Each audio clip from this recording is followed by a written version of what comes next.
এটা হলো রিয়েলমির একটা ফোন। তো এই ফোনটা আজকে এক কাস্টমার কিছুক্ষণ আগে নিয়ে আসছে, আইসা বলতেছে যে ফোনটা নাকি লক হয়ে গেছে। পরে জিজ্ঞাসা করলাম কি প্যাটার্ন লক, বলে যে না, পাসওয়ার্ড তাও না। তারপর হ্যাঁ, ফোনটা হাতে নিয়ে লকটা স্ক্রিনের লকটা খুললাম, খোলার পর প্যাটার্ন লকটা খুললাম, খোলার পর দেখি এই অবস্থা। আসসালামু আলাইকুম, চেক করার অপরাধে আপনার মোবাইলটি লক করে দেওয়া হলো। যদি আপনি আপনার অ্যান্ড্রয়েড মোবাইল লকটি খুলতে চান, দ্রুত আমাদের সাথে যোগাযোগ করুন, নাম্বার দেওয়া আছে। যদি আমাদের সাথে যোগাযোগ না করেন, আমরা আপনার সমস্ত ডকুমেন্ট, গ্যালারির ছবি ইত্যাদি অবৈধ কাজে ব্যবহার করব।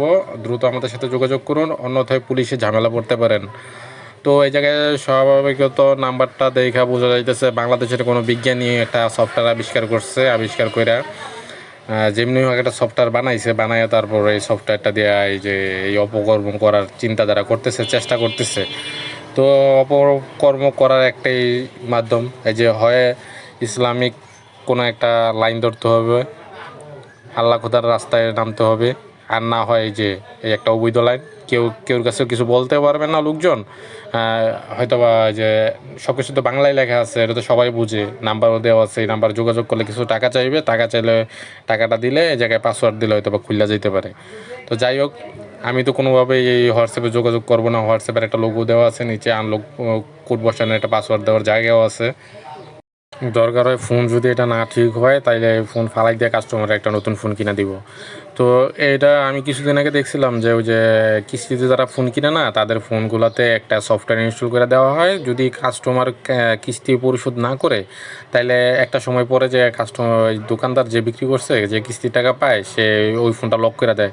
তারপর কাস্টমার নর্মালি ওই ফোনটা চালাইতে পারে না, ফ্ল্যাশ ফাইল দিয়েও অনেক সময় কাজ হয় না। তো আমি মনে করছিলাম যে ওইরকম কিছু হইব হয়তো বা, পরে দেখি যে না, এরকম কিছু না। আর কাস্টমার এসে বলতেছে যে ভাই আমার ফোনে মেসেঞ্জারে একটা মেসেজ আসছে, মেসেজটা ওপেন করে দেখি এটাতে একটা লিঙ্ক দেওয়া। পরে এই লিঙ্কে চাপ দিতে দিতেই এই ফোনটা এমন হয়ে গেছে।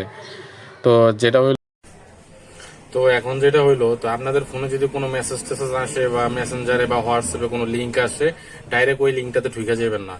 লিঙ্কটাতে ঢুকে গেলে দেখেছি কেন হোয়াটসঅ্যাপটা হয়তো বা হ্যাক হয়ে গেল, বা ফেসবুক আইডিটা লক হয়ে গেল, ফেসবুকটা লক হয়ে গেল, বা এই যে ওনার ফোনটা যেমন দেখলেন যে ফোনটা লক হয়ে গেছে, এমন লক হয়ে গেল।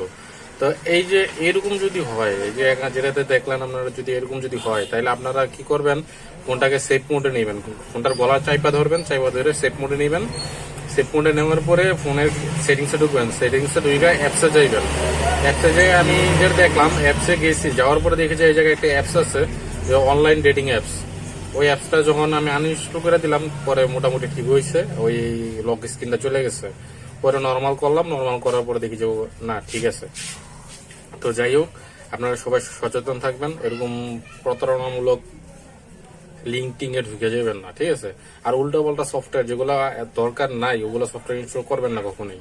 যেগুলো সফটওয়্যার একান্তই দরকার, মানে সফটওয়্যার গুলো না হইলে না হইব, মানে খুব দরকার, ওই সফটওয়্যার গুলাই ফোনে রাখবেন। অন্যান্য দরকার নাই, দরকার হইতেও পারে এমন মনে কইরা রাখবেন না। যদি দেখতেছেন যে দরকার, কাজে লাগতেছে, নিত্যদিনে সবসময় কাজে লাগতেছে, তাহলে একমাত্র ওই সফটওয়্যার গুলাই রাখবেন। নাইলে দেখতেছে তো দরকার নাই, এমন সফটওয়্যার রাখবেন না ফোনে, ওই সফটওয়্যার গুলো ঝামেলা করে। আচ্ছা, যাই হোক, সবাই ভালো থাকবেন, সুস্থ থাকবেন। আসসালামু আলাইকুম।